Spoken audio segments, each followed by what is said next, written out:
This is the restart of BCS North events. We've tried this a number of times, all pre-COVID. Myself and Kylie there, we are members of the British Computer Society Service Management, IT Asset Management Special Interest Group. We've got to shorten that name, Kylie, it's far too long. And we like to try and get these networking events on so we can all interact with one another, but also we can share some knowledge and some expertise. We've got some great speakers this evening. We've got the gentleman joining to talk about data, and I'll let them talk their introduction as well. We also have a piece that I picked up from the BCS groups that we have. There's a requirement for have an early careers advocate, and I didn't step backward as quick as everybody else stepped backwards. So I have this role within our group, and I thought, what can we do around that one? And then I thought, I know somebody that's had a number of careers and is always likes to talk. So I said, Rory, come and talk to us about your early career in ITAM, because Rory likes to talk. There we go. But then I thought, let's balance that off, and we'll have somebody that is new to the ITAM career. She's very much stepping off into her area. We've got Hemes at the front here, who Gary's going to be talking with those two later on. We're going to have lots of time for networking, lots of time for drink and things. I want to first of all say thank you very much to our sponsors. So Rory, as Sam Charter, is one of our sponsors. Michelle and Joe as ITAM Works. And there's loads of us here.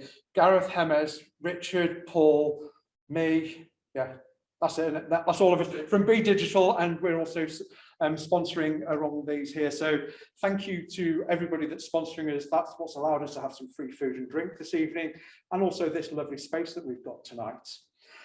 We're going to be using Slido for interaction. So if anybody's got any questions and they don't feel confident putting their hand up, please feel free to scan the QR code. We'll leave this running on in the background. Scan that, ask your question on there. You can ask them anonymously. We've also got some people logged in remotely there. Unsurprisingly, most people are from Warrington right now, it's telling us. A few just down the road, so only down in St. Helens. You think, well, that's about 10 miles away. You might as well have come down the road, really, shouldn't you, for that one? But there we go. So with no further ado, I'm going to introduce Joe and Sasha, bring them up to the front of the stage, and we will start talking about data quality.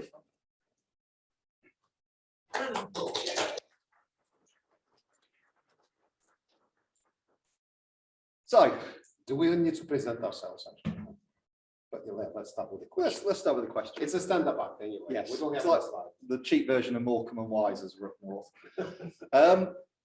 So, looking around the room, there's probably more partners / consultants than there are end customers.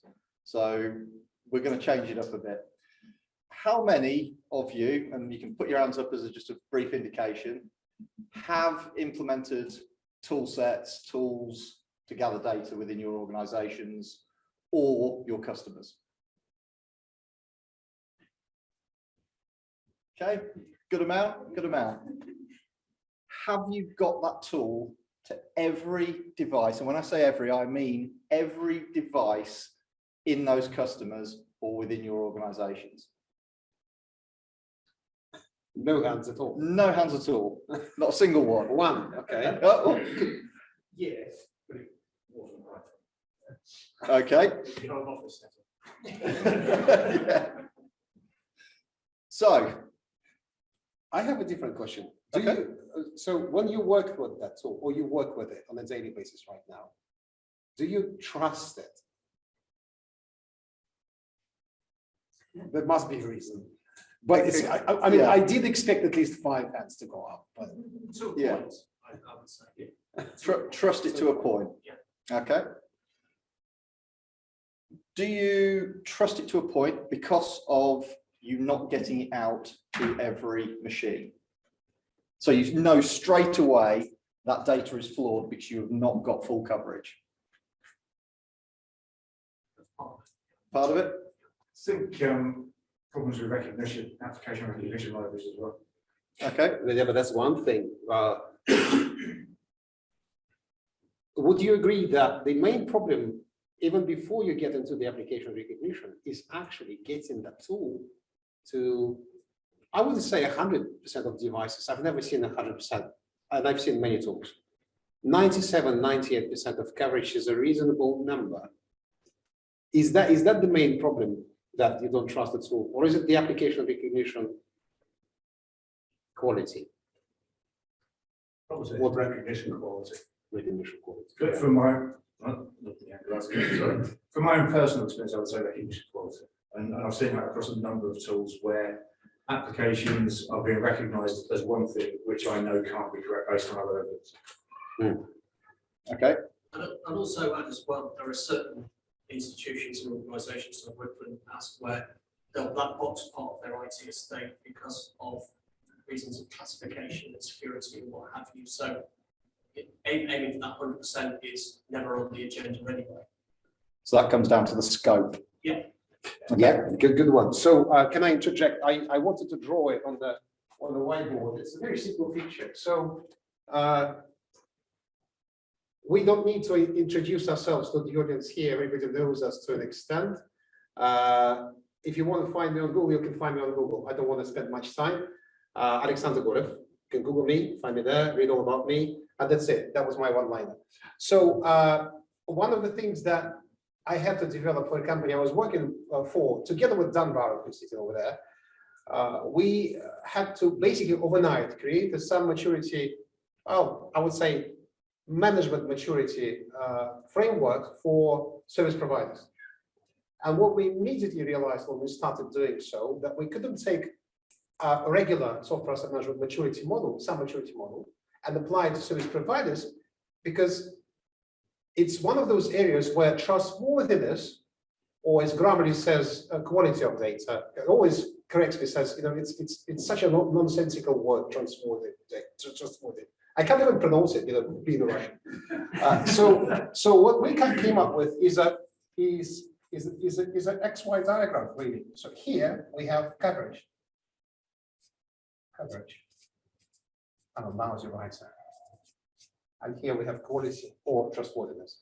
Actually, no, quality. Let's keep it as quality. And the data is, to us, is trustworthy when it's somewhere here. Because you can have fantastic coverage, but do you actually trust the data that you're getting? Actually, let's make it interactive. Can you come up with just one idea of why, when you even have 100% coverage, you still cannot trust the data? And I say, trust the coverage, trust the data. You really should know that. You're working on the assumption that every device is plugged in for one. You're working on the assumption that every cloud and as a service facility is plugged in and working. Every application has been discovered on that device. Yes, and then, you know, as Georgia said, scope. I think Yeah. scope is a killer, because I managed the company for 6 years with one of the tools. Let's not do this as an app or vice versa for a tool. And the problem with those 6 years was, even when I left the company I was working for, I still wasn't sure whether that 100% coverage is correct, because nobody, that organization, could explain to us whether the devices that we're seeing are the actual all the devices that we need to manage. Nobody could tell that.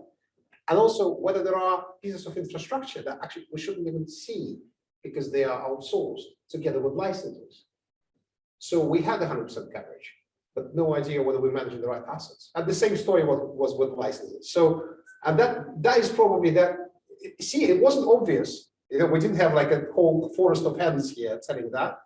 But this is one of the problems. And I think the main question to this presentation, which I had to remind myself of when I saw the slides with the slide with the schedule, was actually where do we start? How do we get there? And I think before you start complaining that the tool isn't working, it needs to be a cultural change. So that's my 2 pence. I'm happy to pass it on to you. Yeah. And that is one of the key things, the scope. So when or especially I've dealt with quite a few companies, they straight away will more than likely have already bought a tool. Some salesman has sold them a tool, said, yeah, it'll solve all your problems. It's got great application recognition. it's easy to deploy, easy to get out there and everything else. The problem is they don't think about the scope to start with. So I've worked with organizations that have just said, well, we're just going to cover our desktops. They're easy to manage. We can get it onto everyone's desktop. What about servers? No, we don't do them. We don't need those. So are they getting 100% coverage? Yeah, they got it to all their desktops. They managed, they worked their nuts off, got it to every desktop and sorted. They treated that as 100% coverage, but it's flawed. It's great in terms of what they think they need, but for our jobs, data analysis, anything else beyond that, it is flawed. So it's trying to set that expectation with the customers that you've got to scope things correctly. That is the challenge, to get them to understand about the scope that they need to deal with. Otherwise, they're flawed before they even get started. There are bits of data that, and we recorded this video, by the way. You'll see that little GoPro there, and this meeting is being recorded. So hopefully there'll be hundreds of people after this event that will watch this. And I really want to raise awareness. It's not a charity, we're businesses, of the importance of the virtualization data, because that's the key point. So we work together. We're companies working together as partners. And one thing that they sometimes pick me and ask me, Sasha, when are you going to start your analysis? Have you connected all the virtualization data? That layer. I want to see where the servers are. If I have a perfect 100% inventory from the servers themselves, but I don't know where they are, on what hosts they reside, how they move around, that data is virtually useless. Half of the software, which is licensed per parameters of the virtual machine, we can work with that. Software that uses user metrics, we can work with that. Anything that is anyhow related to the hardware layer, includes an Oracle, includes an IBM, includes a Microsoft. It's a no-go. It's a showstopper. It's really that bad. If that data is not complete, we can move on. So obviously, there's probably no reason to actually explain the importance of that to us practitioners, to people in this room, but those who are watching this, pay attention. Can I ask a question there, Yes. Sasha, with a little bit of a challenge of what you've just said there about it's a showstopper. Could you not look to iterate that data and use that as the business case for finding more data? Yes, that's exactly what I used to do. I just scare them. Yeah. They come and say, okay, so how many licenses do we need? Oh, well, you're probably like in roughly £7 million, but it couldn't be true. Yeah, but that's what I see. It's possible. It's possible to actually shock people with numbers. Don't overshock them, because then there's a certain threshold. When you cross it, people just don't. They only see those numbers as an abstract. So it's yeah, I'm going to say, going with your question, the thing I try and impress on any end user using a tool is always try and put the financial information in, because where there are things like the data gaps in terms of virtualization or anything like that, where the tools are showing the financial risk, you just say to the techie, you're missing your virtualization hosts guest relationship. They turn around and go, well, I'll get around to it. You tell them, well, the potential risk is this to the project sponsors. They then suddenly get the IT guys to actually do what you need them to do a lot quicker. The money talks. So it's a good situation where you can go and actually scare the stakeholders by. Totally. So I've got a situation where they've not got full coverage across a certain environment, and it's now a case of raised to SLT. It's because somebody gave them a number. Dan, actually, you may have forgotten that, but we did it together once. No, they didn't. Yeah. Oh, God, yeah. But it's amazing, as you say, how many times, like you say, you've done it once before, you've done it. Oh, yeah. We've all had to do this kind of thing, because as soon as you scare them with the numbers, it suddenly drives. But it can help Change. internal teams to go. Yeah. They're arguing, Go in. we need the resource, but if you get senior management to go, it's a problem. They can provide the resource to go and actually address and hopefully resolve it. By the way, I think that's the key point, because I was going to jump in there, because I don't think it's always as straightforward as just going to the senior management saying that's the risk. and they'll go and make the text do it, because in my experience, a lot of tech teams will come back and say, well, actually, we're going to do this on overtime because that's a key system. We have to do this, we have to do this, we have to do this. Yeah. And actually, the cost for doing that change is almost the amount of risk anyway. So they go, well, it's not worth doing. So it which can be a barrier. Yeah, it can be a barrier, but the good thing is that the fact you've highlighted the risk, they can then make an informed decision against the, well, this is what it's going to cost us on one hand, this is what it's going to cost us on the other. Absolutely. But it's an informed decision.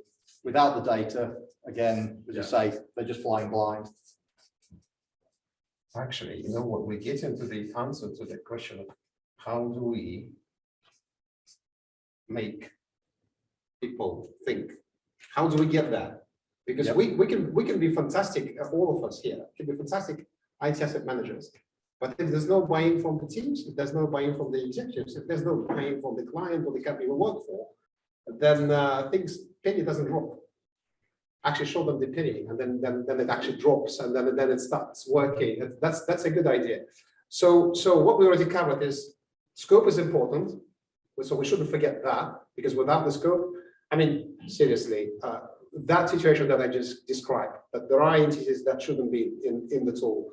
And there are some factories or remote offices that the tool is not covering. I can't work with that, because you can't be half pregnant in licensing. You're either compliant or not. If a part is missing, what am I comparing my licenses to? That I don't trust that data. It may be complete. And by the way, you know what's the extreme example here with the good coverage and to an extent good coverage, but zero quality or zero trustworthiness? Can you come up with one? Manually populated CMDBs. Go on. So on that, how do you know if you've got good coverage? If you're trusting your tool, obviously it's only going to tell you what it knows or what it thinks it may find. Secondary source verification. You're going to have to compare it with other sources of information. Now, the two I always ask customers to compare it to: Active Directory, really good if it's Windows. Other stuff, not a chance. So, I know. I was going to go there with antivirus software, but I've seen so many organisations only cock that up as well. So yeah, those are the two that you would hope that they have out there. But I think this is the kind of, I've always found this the irony of what we are trying to do as consultants and to help our customers, is when you start on your ITAM journey, first thing is discovery, right? But you probably need the help because you don't know what you've got out there. So there's always going to be that element in the start of any project where you think you've got 1,000 end user devices and you think you've got 100 servers, but you don't know. So taking the time to actually get that trustworthy data in the first place may take a bit longer than the actual outcome, which is what they want, is to know whether they're compliant or not. That is fundamental, is to get that trustworthy data. And the only way you can do that, as you just said, Joe, is by the secondary source verification. Yeah. And that's not just one source. I've been in an organisation when I was customer side. So sometimes very Yeah. And actually, I was going to say another one for your graph there, Sash. You're talking about CMDB is a great example of sort of high coverage, low quality discovery agents as well. Because I'm sure you guys have seen it as well. I have multiple customers where they'll have Snow or whatever, but they're not using the Snow agent. They'll be using SCCM or something like that, which will be in the estate, but the quality of data that SCCM feeds into a SAM tool is very, very poor. Agents actually start somewhere here. With SCCM, it's sold on that perspective to many customers when you had to, when I was in sales around software platforms, when I sold Snow, we had to help with the integration, which meant we actually went and put the agent on the customer integrated with it. Fair enough. But obviously, I'm just using SCCM as Snow as an example. Yeah, I'm not working with a customer at the moment that has, like I said, deployed across their entire estate. They're getting sources from 3 different discovery agents, none of which are correct. The data quality is absolutely poor. actually agency start somewhere here, your POC, your partial deployment, and then you understand that you just need to get to a reasonable coverage, and then you understand that your recognition quality is bad, then you start turning them up. So it's almost like a ladder until you get to the point. But it's possible. I've seen it. I would be very blunt. I would say probably I've seen it in probably 5% cases of all the tools I've seen when the quality is pretty good. And it's when there are specialist teams on the task that are very, very concentrated on getting that coverage and that recognition. And it's a long process. But the question is then how do we start? And obviously, another thing that we'll put here. So secondary data sources, how we get to trustworthy data. But I cannot discount the importance of, as I said already in the beginning, of the stakeholder buy-in, because it's not going to work otherwise. Yeah. And I think too, you get stakeholder buy-in not just from Sam or Sam, it's getting it from InfoSec as well. So if you are using antivirus as a secondary source, you're doing them a favour. You're showing how these are advices you haven't seen, what we've seen. I can say on that one, all customer engagements that we start, we will normally ask for an InfoSec person to be on that call, because they want to know how potentially the tool functions, what impact it's going to have, if it's going onto every device, what kind of data does it gather, all those questions that they should be asking. But you can also tell them that, software asset management, we're primarily doing it for a licensing reason, but you will also get the security information out. It will find what versions of apps you've got, even the raw information, it will find it. That feeds into your end of life processes. And it's amazing when you start showing them the output that they were thinking, oh, it's just a SAM tool. Yeah. Actually, we can use it in InfoSec as well. Why haven't teams done what we've asked them to do? Patched things. So it does start helping, as you say, getting the stakeholder buying from other. I call it bring them cookies, because there's a cookie there for that InfoSec person in a properly functioning discovery tool. Yep. Even before it gets to licensing, they actually get results quicker, because for them the inventory is important. It's done for us licensing management, and licensing, as we call ourselves Microsoft relationship people, we need to get to a completely different level when we actually apply the licenses. So that's another thing. By the way, with licenses, where there's another extreme example where usually the coverage is pretty good, but the quality and the quality is good. I trust the data, but its completeness is far from perfect. It's usually the licensing data. If it comes from trusted sources, like from the vendor itself, you normally would trust it, but it's always partial. So it's usually somewhere here, licenses.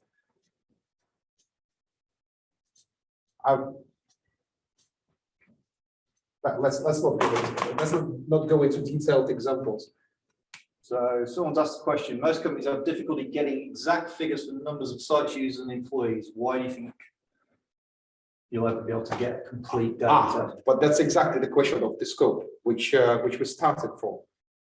There must be a cultural change in the company before the company even touches the tool. I mean, obviously, in many cases, a tool is bought to be under that set it and forget it promise, which, as we all know, it never works like that. That needs to be clarified with all the stakeholders. Most companies have a difficulty getting exact figures for numbers of sites. We can't avoid that. That's the thing. We need to get through the hurdles of getting to that number of sites, locations. Moreover, who is responsible? Is that supposed to be licensed by that particular factory? And whether that's compliant or not, just ask the question. Whether that's a third-party data center. Is that third party providing the licenses included, like SPLA, Microsoft SPLA or something? Or we are supposed to provide the licenses? Who knows the answers? That exercise is inevitable. And right now I'm working with a massive client where I think that is going to take at least half a year to get to the understanding of the scope. And it's a massive company. But there's no way that at any point of time we'll drop it and say, okay, fine, we'll just go with this. No. Well, equally, so you're not going to be able to, because companies grow. They buy, Yeah. they acquire. Yes. So that idea that you're going to hit a line in the sand when we've reached 100% coverage. Whatever will be there. Yeah. But then we get to what Rory does, processes, because we need a process of defining and redefining the scope every time there's a trigger, which is either a merger or acquisition or opening a new facility, opening a new office. There must be a process like that. Is this not a customer coming to an acceptance point of, this is a retrospective activity, you will never get real-time 100% of the view. You are working on what the data was, N minus. Can I just jump in? I think maybe we've got this the wrong way around. Don't ask what you can do for the data, but ask what the data can do for you. So understanding the degree to which you've got coverage, the degree to which you've got quality data, then allows you to make decisions about what that data can do for you. And I think that a lot of, and this is the central role of the SAM manager. And this is why a lot of SAM outsourcing activities can be seen to be failing, because they don't actually have a SAM manager internally who's willing to take the decisions that are required to allow you to actually use less than trustworthy data and to tell a story back internally. So we need to, so for every activity that we do, we need to think about how accurate do I actually need the data. So licensing is one thing, but you can still extrapolate. Yeah. That you need to then put the error bars or sort of be very clear internally about the shortcomings of your extrapolation. But if you're just trying to save money, for instance, if you work in an organization that's very focused on cost savings, then actually you can do a lot with poor quality data, because it still helps you negotiate effectively with your vendors and to build up the understanding of what your vendor management strategy needs to be. So I think actually the role of the SAM manager is very much to understand the data and to make decisions about how best to use the data so that you can then go in and tell a story and build a business case internally, potentially, to get that data improved. Okay, so don't aim for 100%. Aim for an acceptable level that gets you to the goal that you need internally. And different rather than activities will require different levels of accurate data. Okay. Yeah. I agree from the point of practical view that when you deal with negotiations and renewals, you can go with quite poor quality data anyway, because when you've been doing this for 20 years, you know what it probably is. But there's always a risk of being off by, well, up to 7 figures or something. But somebody has to take that risk. If procurement suddenly wakes up 2 months before the renewal in a big estate, there's very little that can be done at that time, especially if there's no IT asset management culture in the company. Educated procurement that knows what they're dealing with the help of a good negotiator, they can still work with low quality data. But it doesn't mean that they need to repeat this exercise every 3 years. And actually, when they say every 3 years, it's one vendor. When they deal with 80 vendors, that's probably a never-ending cycle. So they will still need to get. I don't think we need to argue about the quality of trustworthy data. It's more about how do we make the penny drop, and where do we start? You know, and I think we have a pretty good list actually here already on this slide, which was mostly from the audience. But I think there's a real danger, and a lot of software asset managers falling, or in fact IT asset managers in general, fall into the trap of paralysis because of analysis. You're so focused because you're compliance people, and everybody tells you that you need very, very high quality data in order to produce compliance positions. You spend months and months and months and months producing compliance positions and completely forgetting about what the actual objective might be, which might be to negotiate a new deal with Microsoft. Okay, yes, you need to have a reasonable understanding. Trust me, you need to. I've done this, right? I've negotiated with Microsoft from very bad compliance positions and from not having very good data at all. And it can be done because you have to do it. And you come out of that and you know that it may not be the absolute optimal contract, but you still have a contract. So you need to be, again, thinking very carefully about what the data can do for you, given the quality of data that you have. And I think actually a lot of consultancies, not a lot of consultancies, because they need to be pragmatic because they've got to provide information back into organizations as well. But actually a lot of what we tell IT asset managers about the importance of trustworthy data misleads them, because it makes them fall into the trap of thinking, I'm going to focus on getting perfect data, when actually you don't need perfect data to achieve an awful lot. Thank you. I would say one question I have then to the room is, obviously we said about, do we need complete data, or do we just need data that's fit for purpose? Does the size of the organization impact how we go about doing things? Because some organizations are small and can't react very quickly, can't react very well, but then the risks are obviously magnitudes less. Whereas the organizations that get bigger might have more resources to throw at things, might have better understandings. So does the size of an organization impact our scopes, our qualities, or anything like that? I'd say the The culture. culture. Of the company is really The culture. I was immediately, when you were talking about that, I was going through like a slideshow of all the cases when we had to struggle with the data, struggling up to date. And you can have a company of 300 computers having exactly the same issues as a company with 60,000. Not understanding, there's no culture of understanding why we want this. So maybe we actually need to, joining with what Kylie just said, maybe we need to actually establish the goals, establish the people who will benefit from those goals, and use them as drivers for that quality. Explain to them, like to a 5-year-old, like why virtualization data is important. You know, you say virtualization data to an average procurement manager, they go blank. It's almost like I could with the same effects speak my native Russian language.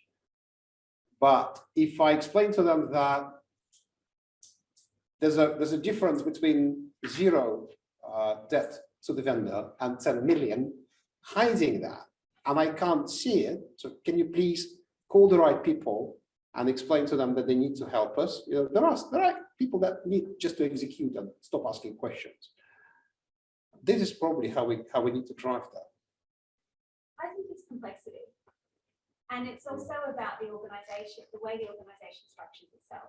So if you have a large, fairly static, centralized organization that organizes itself from the center, it's not acquisitive, and so that means that it can roll out tools very easily.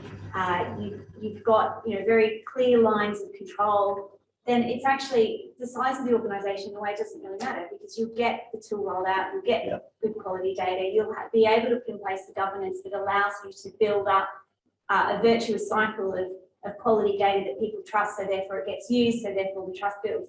If you've got a very federated organization where you've got multiple business units potentially competing with each other, both in the, I've worked for organizations where literally we have had 2 different business units competing against each other for tenders.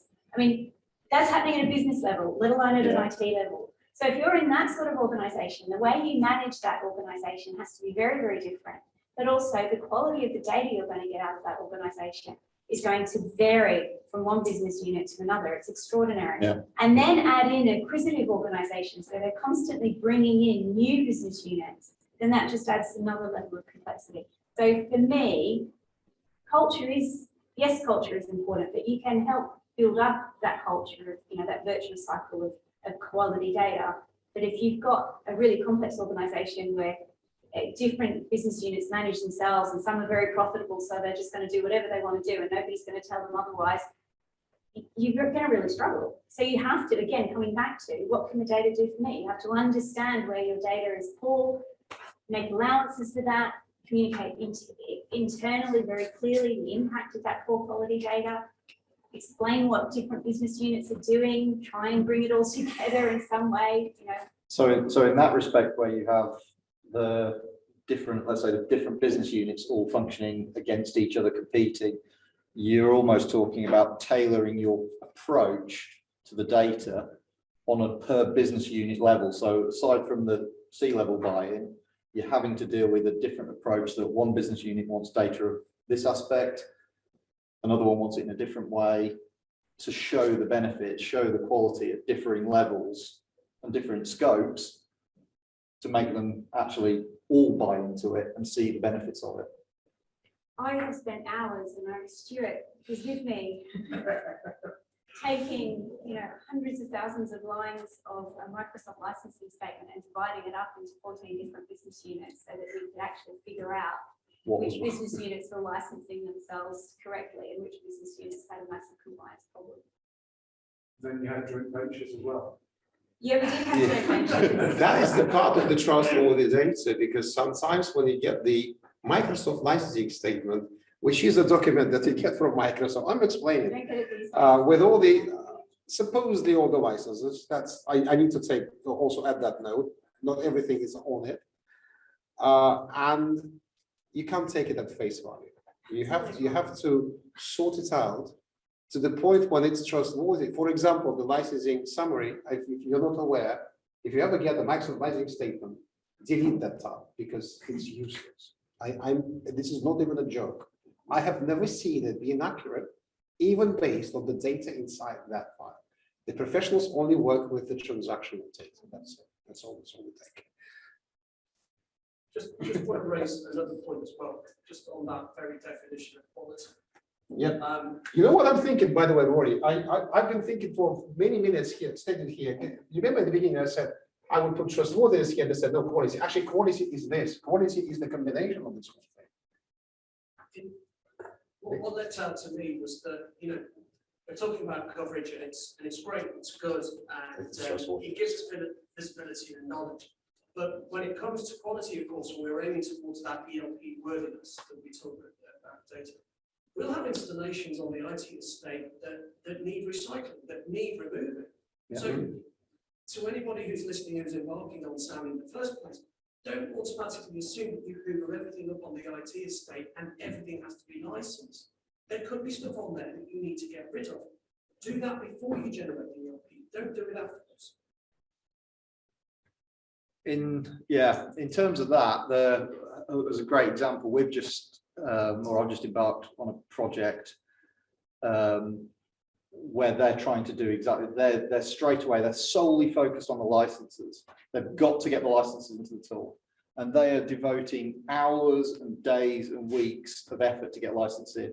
They're throwing like 10,000 individual line items in, yet all the assets are going stale. They're not looking after the basic data coming in terms of the assets. They're not focusing on that. They really don't care about it. And no matter how many times we tell them, you really, that's your raw data. That's what's out there. Mm. And they keep saying, but we're not compliant. Well, yeah, come back to that part, sort your bit out. Look at the apps, rationalize what you can see straight away, yeah. And then you can work out what licenses you need to put in. Because if you've got rid of the app 5 years ago, putting that license into the system is actually, so that does depend on your business though, because I'm deploying this SAM tool currently to a large organization, and everything is managed locally within different departments. They've not got a clue what their entitlement is.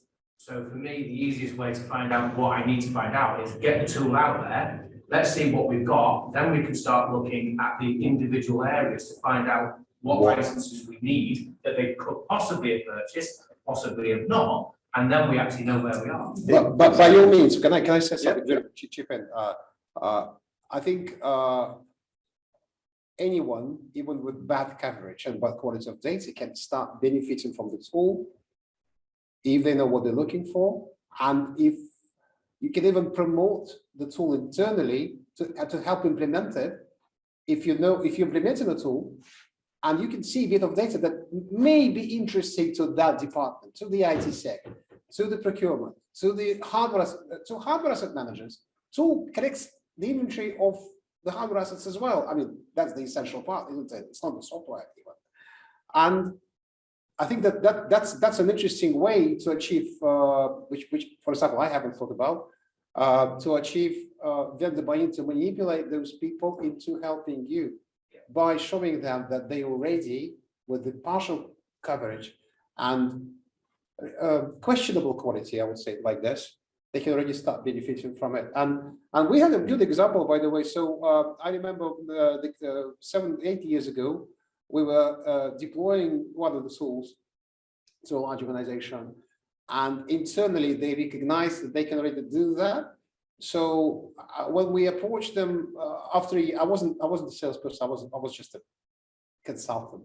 But I remember our sales guys approaching them and asking them, "Do you want to renew for the next year?" They said, "Yes, because we achieved 100,000 pounds of savings." So they actually did that exercise internally already based on that data, and they even calculated how much money they saved. That was amazing, and that's all was.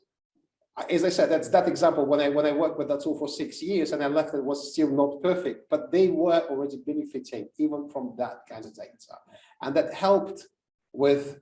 Well, with the sales, with renewals, and it also helped with the internal buy-in, because more and more departments would jump on that data and actually recognize that we're sitting on the gold mine. We just didn't know about it, but we need to explain it to them because they won't see it themselves. Because they thought, oh, it's just a licensing tool. This for the licensing guys. Who cares about licensing people anyway? Yeah.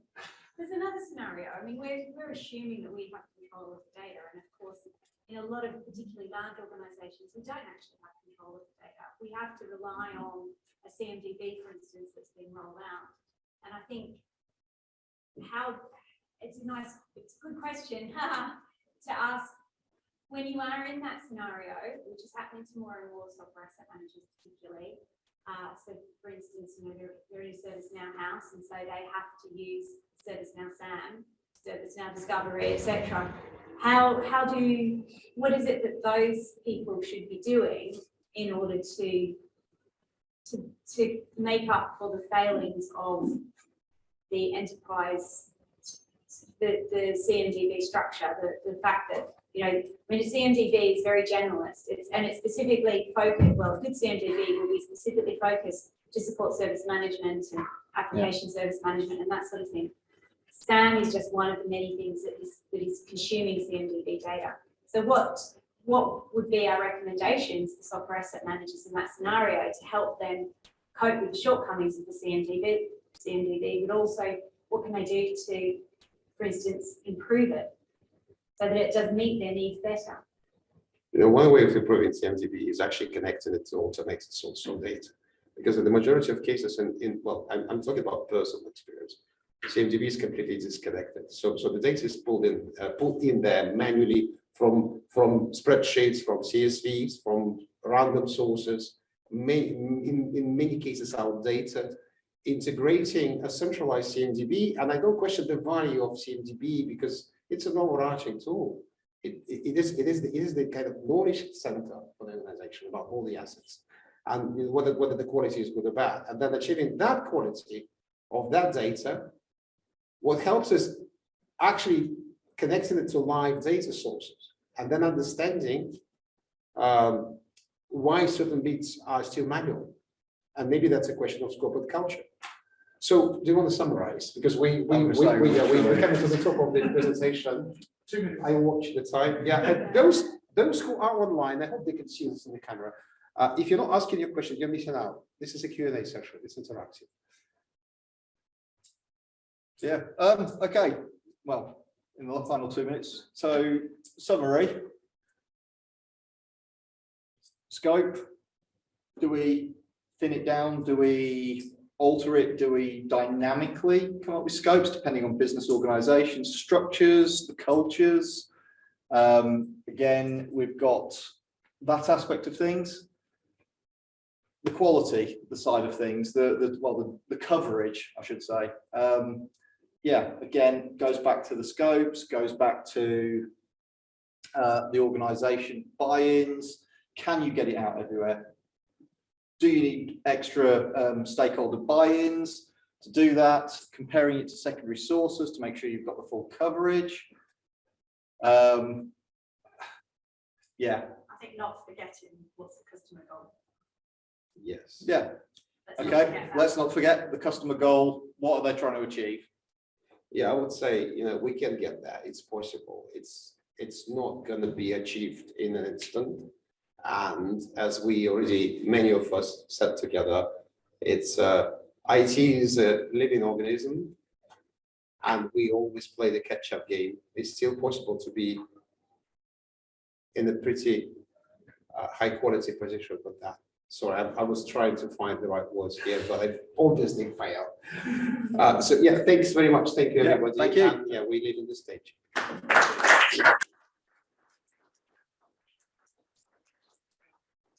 Thanks, gents, for that conversation. Thank you, everybody, for your interaction as well. It's always really more enjoyable when we get the back and forth between the stage and the room. So really do appreciate it. Thank you very much. Can I say something? I think course. there's an idea for if we can afford this. For all the Zoom live and online, I think we need a second camera, second feed for the audience if we do interactive sessions. Sorry, it's just, yeah. We'll take that feedback on board. So wonderful, thank you. So we've got a 15-minute break now, stretch your legs, move around. We are back in for 7:30 when we will be having Rory, Gareth and Hemmers up on stage talking about early careers. So look forward to that one. And obviously there's plenty of time for networking at the end. There will be some food and drink out. So please be back for 7:30 so we can start on time for the ones remote. Thank you very much. Thank you.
Well, I like food, basically. I was unemployed at the time, and I applied to a job with the Federation Against Software Theft.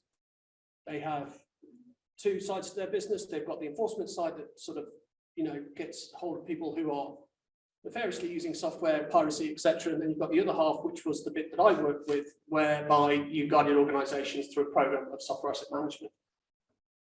So it was interesting because it sort of plugged into my business and systems analysis studies that I did at university, part of my computer degree. So that sort of correlation of common sense, flow of data, of systems integration, just spoke volumes to me, and just went from there. Really, it just piqued my interest.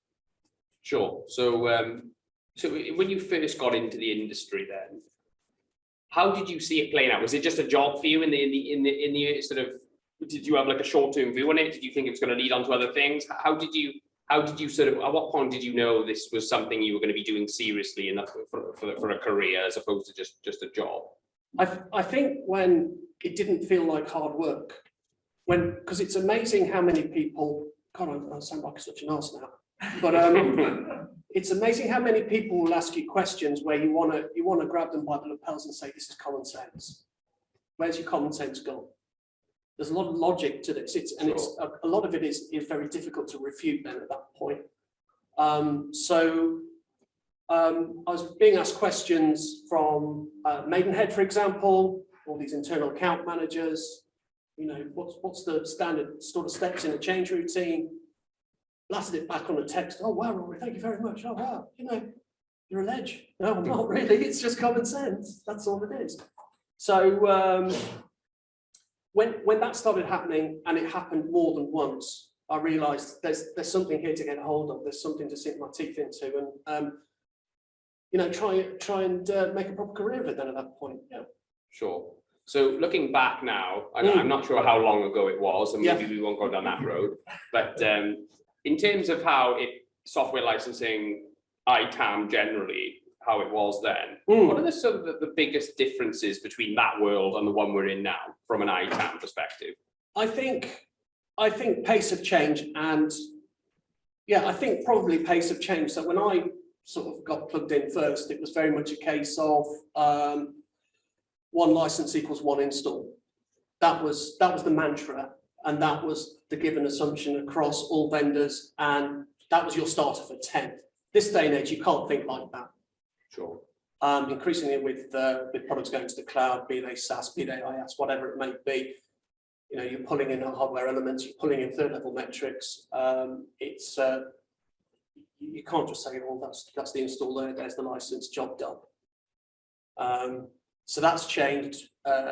Versions and additions, architecture has changed as well. I think the quantity of stakeholders has changed too. So all of a sudden we are talking to legal, we are talking to contracts, we are talking to procurement, we are talking to senior management, we are engaging more, I think.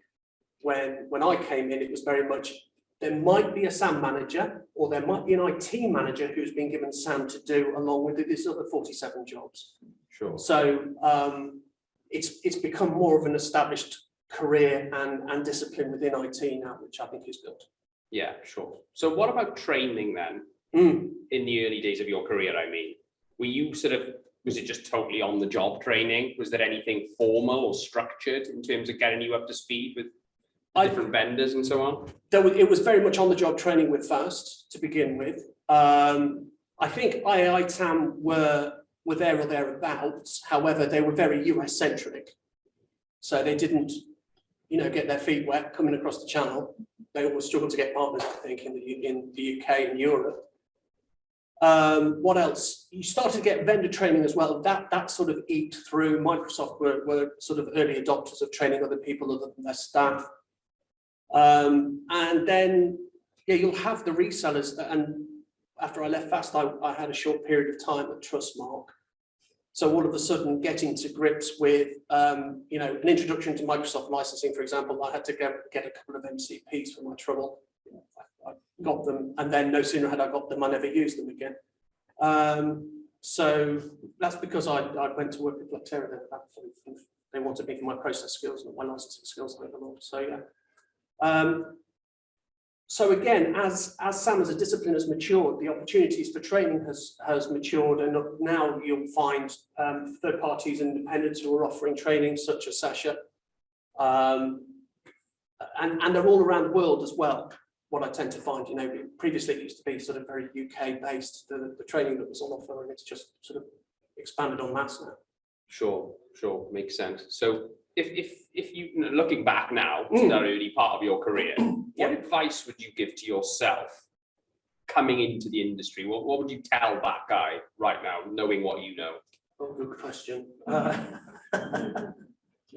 out. Get out. Yeah, get out of fast quicker, that was for sure. Yeah, because that was death by driving, it really was. What would I say? I'd say have an all-round appreciation of the right blend of people, process and technology, absolutely, because you'll find that people schism very quickly into centres of excellence. I was quite lucky with the appointments and jobs that I got, that it gave me an introduction to technology, it gave me an introduction to licensing, so I can just about have those sort of conversations, but the process bit is really what sustains me. Yeah, sure. I'm assuming they were, sorry, I'm not saying it was that long ago, but there was probably a lot less vendors then, wasn't it? It was in a far less complex picture typically, when, you know. What I tend to found back in the day was that you would have vendors who were very happy to make money off of sales. So sure, as my time in FAST progressed, you started to find that the margins that were being offered by the software vendors were coming down and down and down. So the resellers were having to do something to make up for that lost margin. Oh, do you know what? We'll guide people on SAM. So yeah, that sort of crept up, but possibly just the right time when I wanted to leave FAST actually. So. Yeah, sure.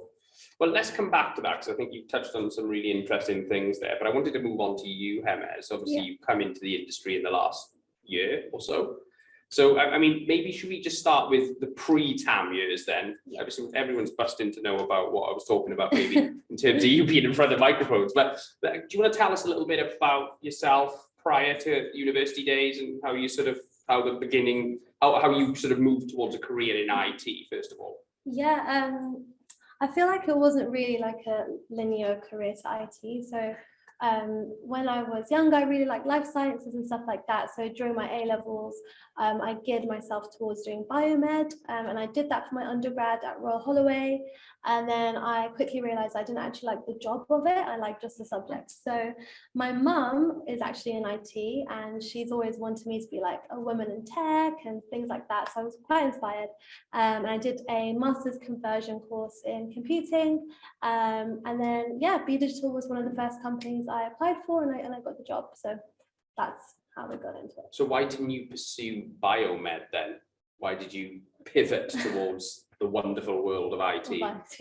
Well, I did a placement at a pharmaceutical company, and it was quite very repetitive, a little bit boring, I'd say. And I wanted a job which had more interaction with people. So I thought that, yeah, that wasn't for me, basically. Yeah, sure. Yeah. So you obviously did a master's degree in computing, not computer science, as we talked about earlier on. Yeah. What were the main things you took from that experience which have benefited you moving into industry? So I think the number one thing is being able to learn things really quickly. So coming from a background that's completely different from computing, coding, everything, I had to quickly get up to speed with the level that other people are at. So yeah, basically that quick learning and absorbing of information. And number two, I think in the projects we were doing, collaboration with others was a big thing we had to do. So I'd say that's helped in my job now. Sure, no, absolutely. So you obviously joined B Digital. You obviously were doing some stuff with us, more general around sales and marketing, and then moved into ITAM. So I want to ask you about that entrance into IT asset management. What was the biggest eye opener for you, Hemes? What were you most surprised about? I'd say two things. So number one, I was surprised how much people knew each other and how small the industry was. I've been to 2 events so far, and it's really nice to see familiar faces again. And number two, I didn't realize how much companies actually spend on software. I know that sounds really naive, but millions and millions of was going on software. So yeah, that was interesting. Eye-watering numbers, basically. Eye-watering, yeah. So, so maybe, yeah, look, tell us a little bit about yourself outside of work. What does MS get up to in the non-ITAM time? So I'm really into music, so I write and record and perform songs as well. So that's what I do in my spare time. So yeah, that's what I do. MS was on Radio Wales recently doing a live show, weren't you? Yeah, So, it was, yeah. Your career's, hopefully your career doesn't go that well. we want to keep you in ITAM, I think. He did say he wants it to do the music full Oh. time, so I'm not sure. No, it goes hand in hand. ITAM and music. Sure, yeah. I gotta say, I've got to say, I watched MS on Twitter and things, and you are very talented. So Thank you are brilliant, to be fair. So check it out. Buy the latest downloads and things. It's great. Okay, so so look, going back to ITAM then. Okay, so we talked about what was the biggest eye opener. What do you enjoy most about it in terms of IT? You're still in the industry. Yeah. What was the best thing for you in terms of IT asset management, in terms of the industry and actually the hands-on job as well?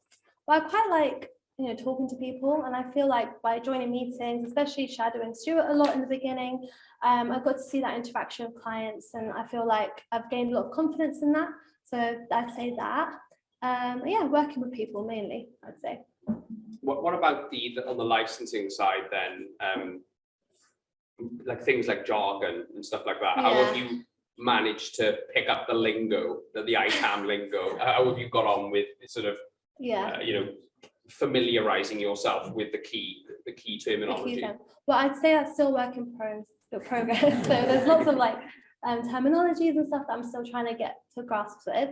But I want to just shout out Stuart because he does like a monthly ITAM workshop thing in Be Digital, and it's actually really helpful. So everyone in the company is learning lots from him. So yeah, Stuart. Big up Stuart, eh? So what do you not like about it? What's the worst thing about ITAM?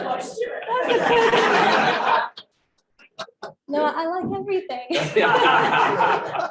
Is there anything about IT asset management though that you kind of maybe not as keen on as compared to other things? I feel like chasing people's kind of difficult sometimes, but maybe that's in lots of jobs, so not just ITAM. But yeah, maybe that. Maybe you can give us some advice on that, Rory. Stakeholder management within ITAM. How can we get better at that? I think this goes back to the previous presentation. We touched on it about the trustworthiness of data. Start with why. Simon Sinek. Start with why. The stakeholders, you want to make them customers of SAM.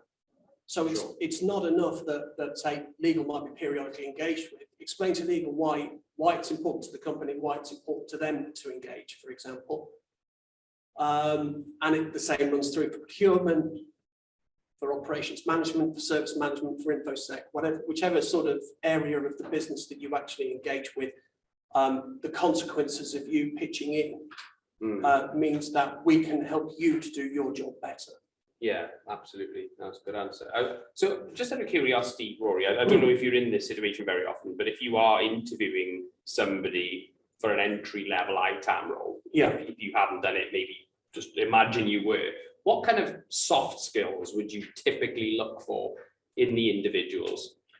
Empathy, their ability to listen, I think as well. Yeah. Their ability to qualify something that you might have said. So if you give them a scenario, you give them an explanation, and whatever answer they come back, they don't just, I'm going off on a parallel here now. So when my mum back in the day used to try and teach me Irish because of my roots, she'd start with the bollocking from real Irish, not just English and an Irish accent. Gaelic. Cowboy Irish. Right. So I'd be getting told off, which is, psychologically, that's probably the worst place to start teaching anybody anything. But she'd tell me off, and then she'd say to me, "Diggin'," which in Irish means, "Do you understand?" And the response is, "Diggin', I understand." But being the 8-year-old imp I was, I just went, "Yeah," and I used to bugger off then at that point. So I don't want people going, "Yeah, I agree." No, it's expand on that. Tell me why. Tell me why you agree. And I think that's a sign of promise, shall we say? Yeah. And you don't have to be the rock star. I think rocking up in an entry level position for anything. But I think willingness to learn is equally very important as well. Yeah, sure. Has anyone else got a view on that at all? Soft skills for people getting into the industry to start a career within ITAM? Right, detail. I think it's an important skill job, particularly if you're going to go onto the licensing side of the industry. Actually being able to pick out personal details from a contract and work scanner that might be relevant. Obviously looking for patterns and data, and that will comes down to data quality. Let's not start on that, yeah. But yeah, so I think an eye for detail is very important. I mean, just to give you an example, I remember once having a CV, I was interviewing for a SAM as well, and I had a CV come to me, and it was 6 pages long, and there were 3 different fonts that had been used in the CV. And I was just like, and the recruiter came to say, any feedback? I was like, that is a problem, and you need an eye for detail for this job. So straight away, I'm like, not really interested in that person, because if you can't even format your CV in one font, you're not going to find the right data for it. Well, and it's corporate in nature as well, Barry, because I was given an ITAM policy to review from a very sort of prestigious public sector organisation, and it's not coincidentally anything we might have done here. It was another one, I promise you. But they were talking about managing their IT assets. and this, you imagine how many times that document has been through an organisation.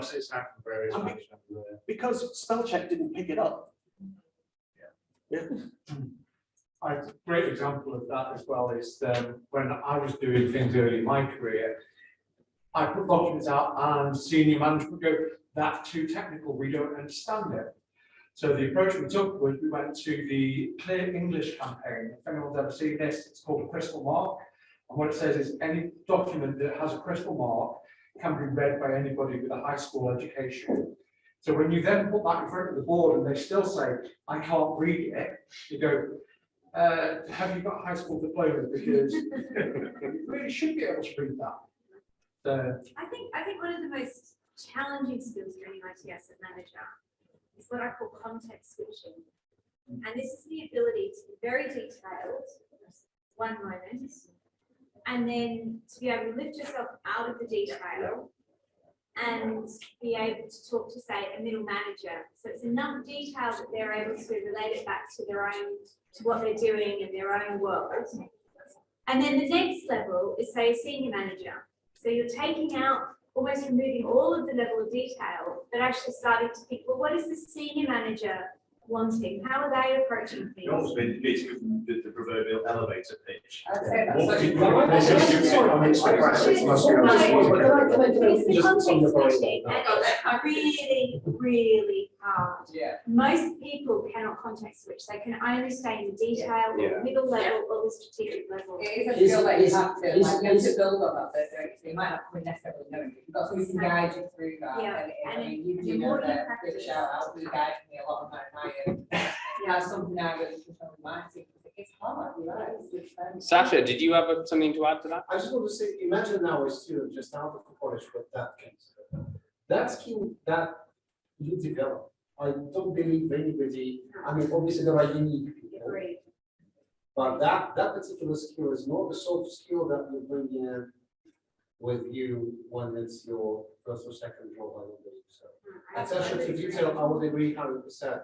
We had apprentices, and those who survived and actually enjoyed it were only the people who had very good attention to detail, able to go meticulously into data.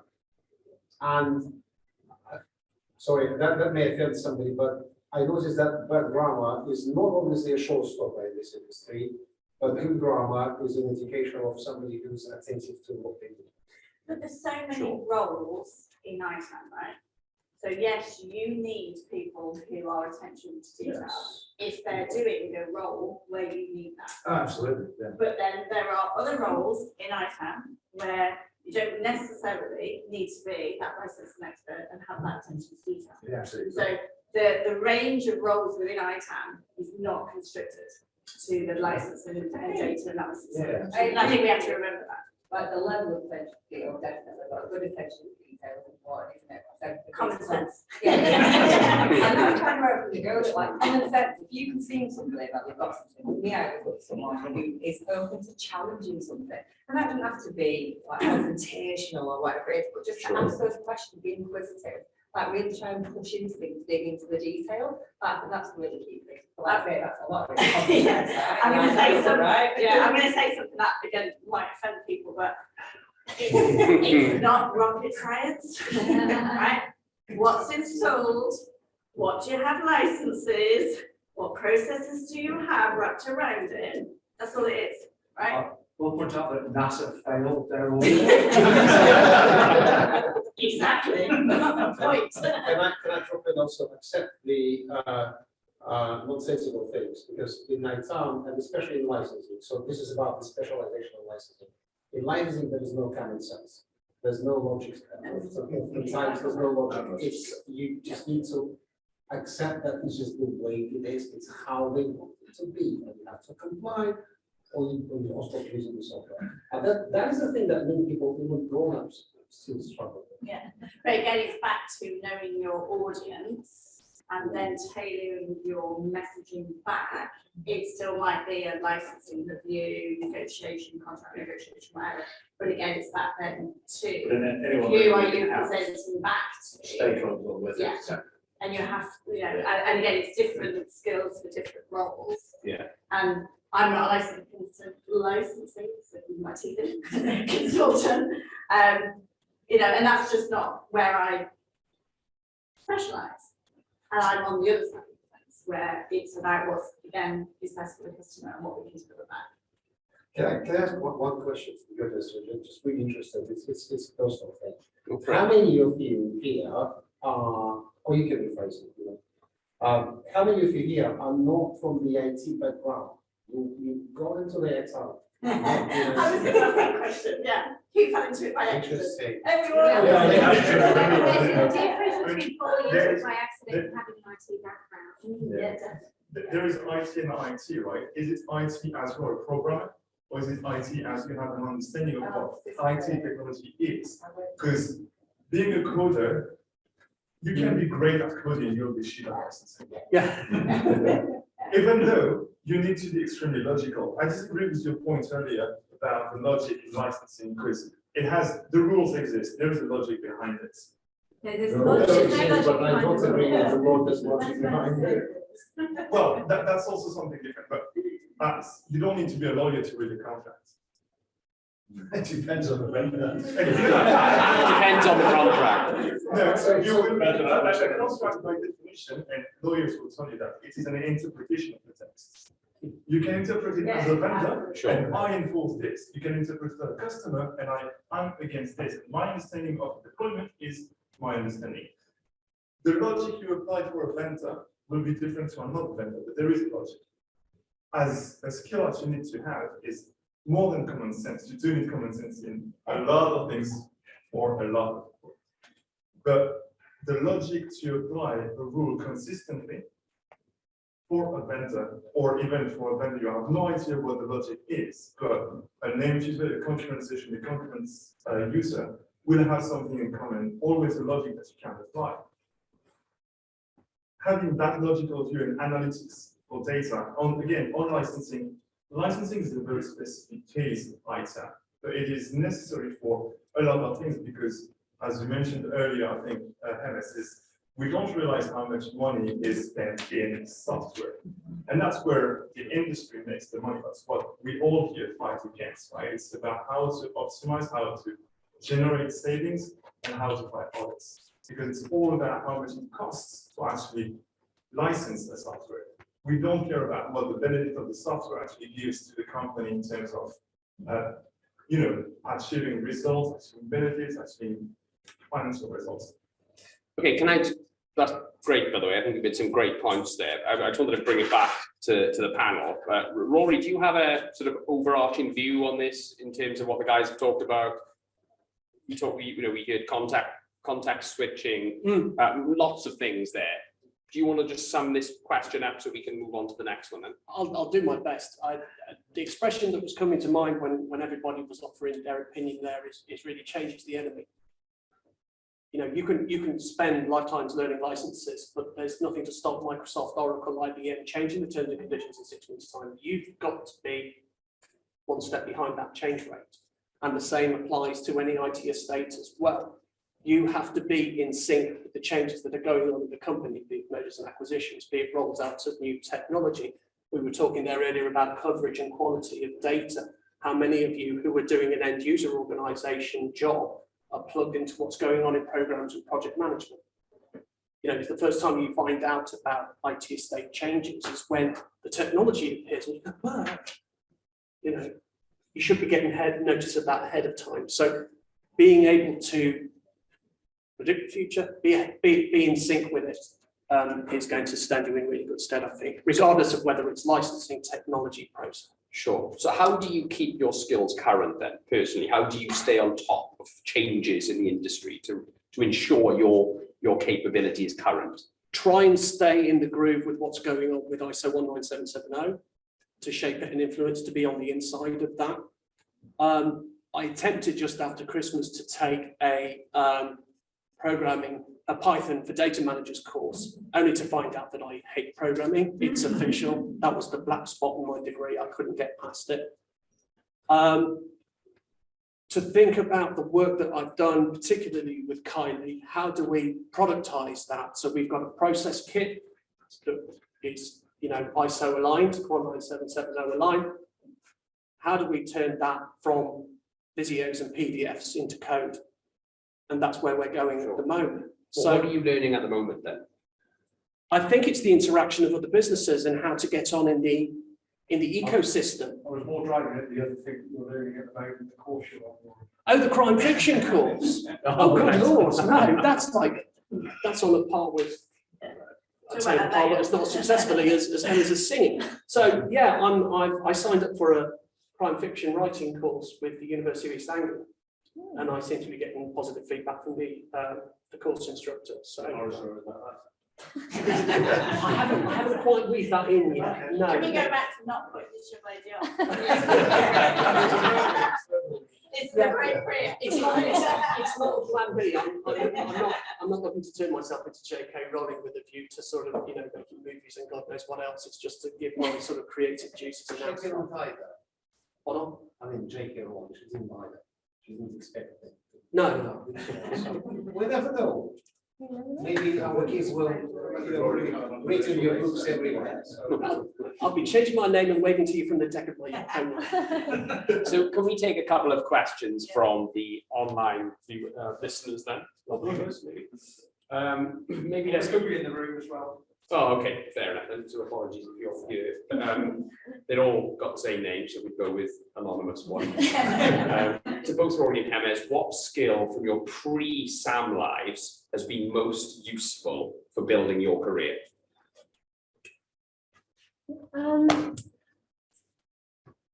Working with others, I think, and just keeping an open mind. So I'd say that skill was from university. You had those projects.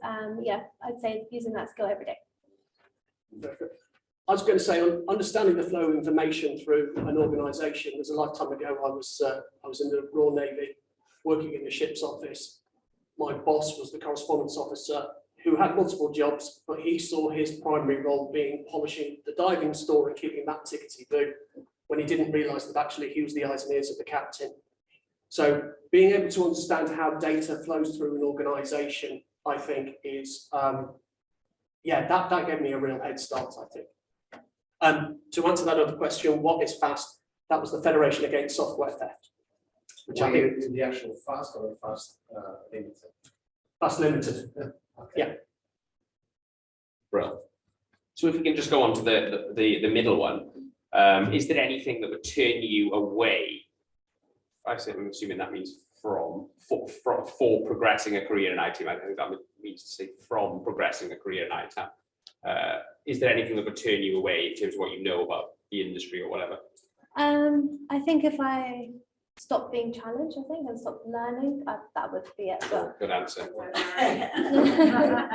I'd say if somebody said I could only, if I had to stick in ITAM, I could only do licensing. That would kill me. I'd be selling double glazing at that point, I think. Yeah. So I think you've answered the last one. Then, what is your ideal role in ITAM and why? What part of the whole thing do you most enjoy?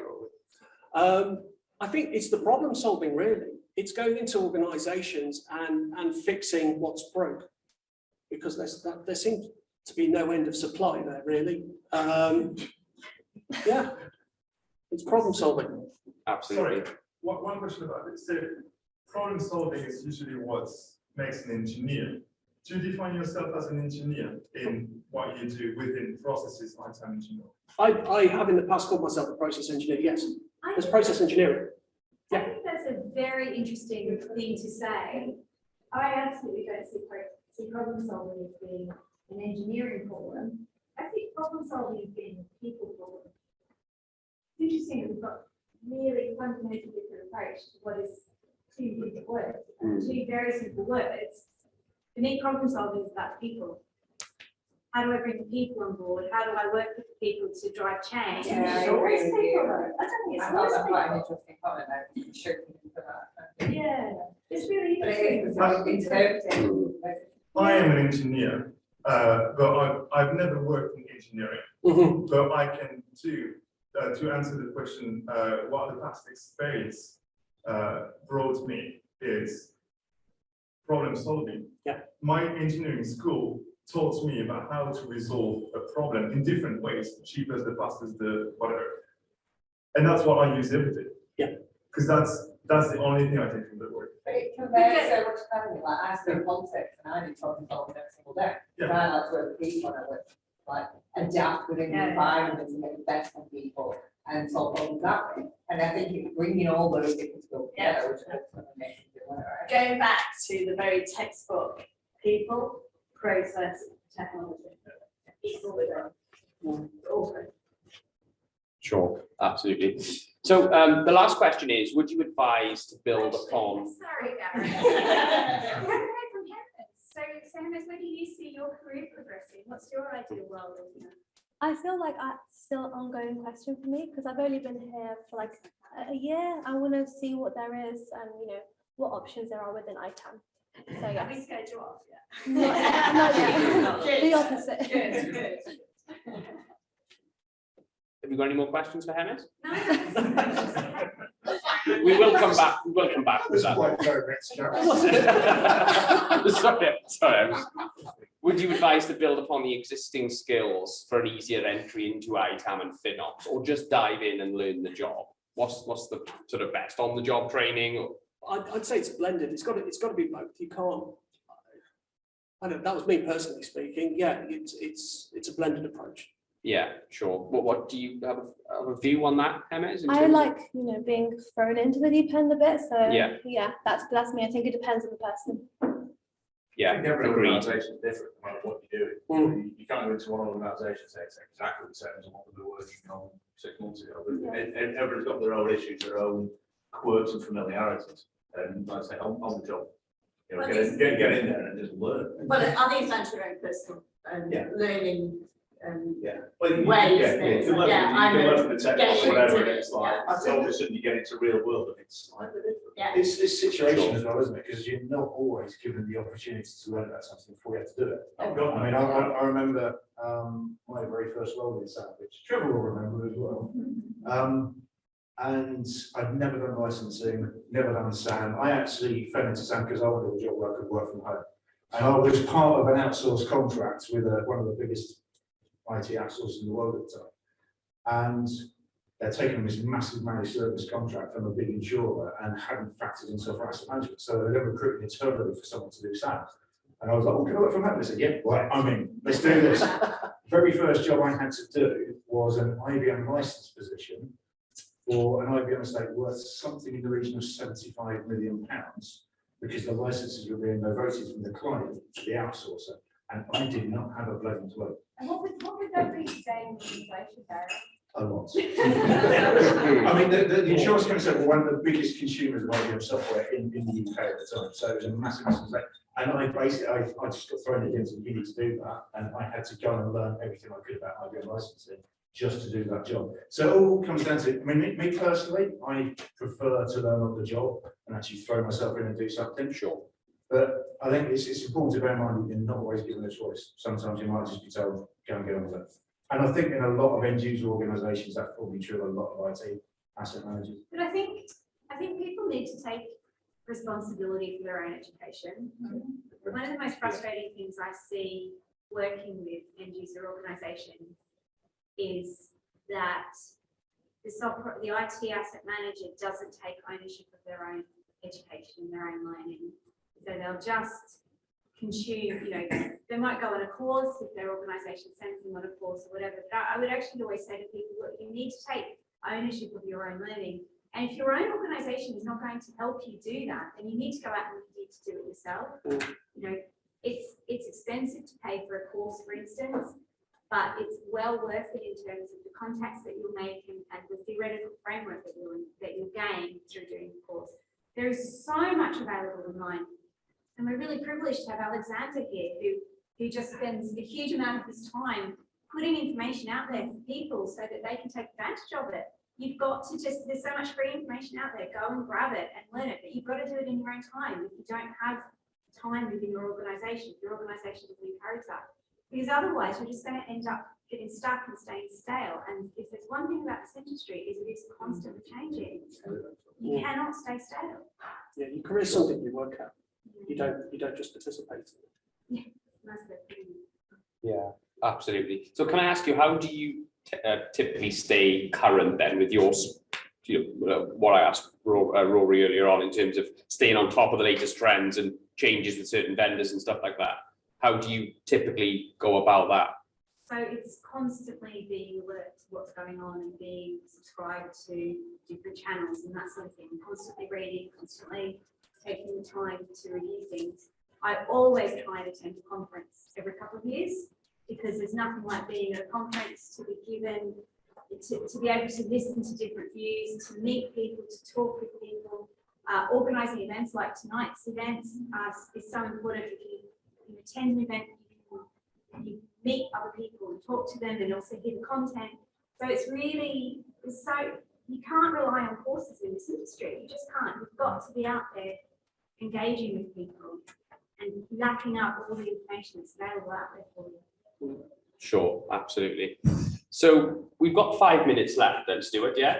Just about, yeah. So I just wanted to encourage the audience to maybe ask MS and Rory any more questions about what we've covered today or anything else. Go for it. I'm possibly going to come from the side because I'm not from the ITAM world.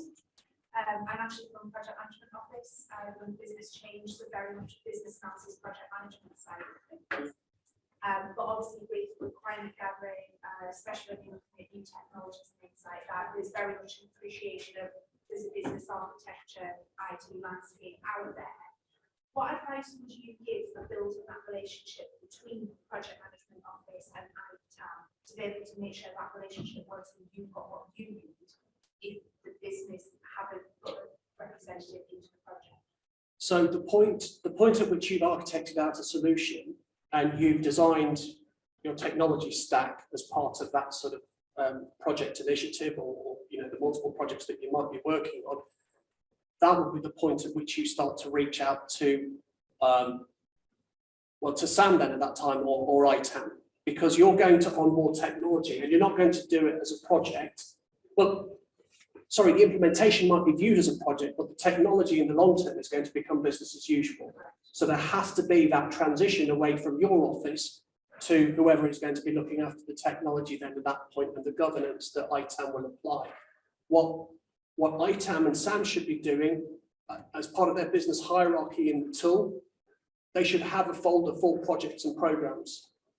So that as the technology is onboarded over time, it doesn't quite become drag and drop, but they can then move it to a folder depending on who actually looks after the technology come business as usual at that point. And can I add something? Yeah, this is something I really feel about you. I would say that you need to provide your IT asset manager a forward view of all the projects and programs so that they can risk assess which of those projects and programs is going to potentially cause issues down the line. Yeah, no, completely. And that is the approach I take. I always get something from IT And apologies that I've all brushed that, but it's one of those, you never quite know the right person, so it's always give me somebody in IT who can help me with that to make sure that right from scoping out up front, especially when you start to think data flows and especially when you've got data flows between systems and thinking of the report from that back there, that's a consideration up front, because I've seen it so many times where a project goes off and does something, then goes to IT, oh, we've just bought this new system, please go away and do something with it, and it doesn't mirror, or the business then don't get the reporting and the data, and things that need off the back of it. But don't forget that IT asset management is often quite isolated within IT as well. So if you've got a project which is introducing new technology or is changing who can access technology or is introducing new vendors, those sorts of changes can really dramatically impact how we need to manage the assets and the costs associated with those assets over the long term. So just engaging with somebody in IT as a generality, they may not understand some of those nuances. So providing specifically your IT asset managers that forward view of projects means that they can actually review what's going on and can actually say, actually, this is interesting to me. Can I just have a conversation with the project manager to make sure that they're aware of the sorts of things that might have an adverse impact or whatever. And the majority of projects, so they say that's fine. But there might be one or two where they just say, actually, is it okay? I'm just going to engage on this one and just keep an eye on what's going on. So where a lot of organisations fall down, if they do take the initiative to think, I'll ask IT, they'll go to the architects and they'll ask the architects if it's okay for a licensing point of view. Wrong people to be asking. They will know the features and benefits of the products, what the product will and won't do, but they won't know the licensing terms and conditions behind it. And that's really important to get weighed off, particularly in situations like, for example, failover. Do you really need to have an active failover? You might need a second license then for that, depending on what license is in place. But if it's a passive failover, you might get away with the existing license, depending on what database, what vendor, what coverage you've got there. Was that suitably circumspect there, Barry? Well, I was actually going to jump when you said about the technology design and then essentially, I actually think, me personally, I always advocate an iterative process. Yeah. So if the capacity allows, and if your architects don't necessarily have the license and training, and your Samsung's got the capacity and the bandwidth to allow them to do it, I would actually have someone with license and knowledge working with the architects. Because when the design's coming through initial design stages, the license goes, actually, it's more cost effective if you do this. If you do this, you can do this license, you could be introducing risk this way. So it's not a case of the whole thing's designed, then some people look at it and go, actually, you need to redesign that, because much better it's an iterative process and stuff.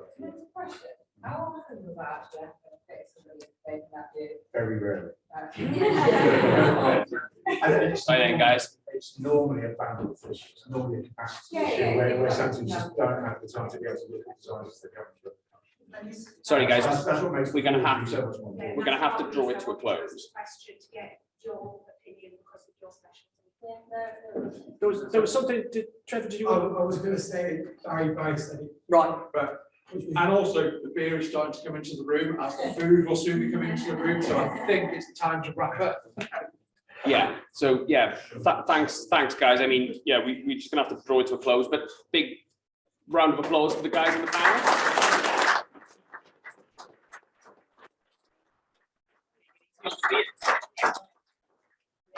Just last point from me then, just thank all of our presenters, speakers and everybody this evening.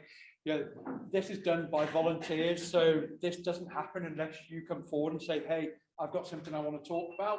So if you want to come and talk at an event like this, we're doing more of these up north, aren't we, Kylie? Definitely. Because how many people turned up in London last time? So we're going to put more events on like this, more down in London as well, more hybrid and virtual stuff. On that point, next April 12th, I want to say, April 12th, there is a Chester and North Wales branch meeting with me talking. So if you want to talk more ITAM, you know, there's going to be a session open then. And as always, that is a virtual event, that one, yes, absolutely. Yeah.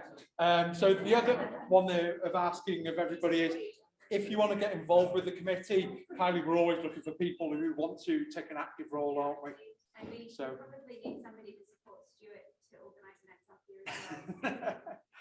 no worries. So yeah. I was going to say, in fairness, Kylie, somebody did volunteer, but she's not turned up this evening, so we'll have words with her. Andrea. So anyway, thank you everybody for attending. Please provide any feedback that you can, and it will shape the next events that we put on. Thanks, Cheers.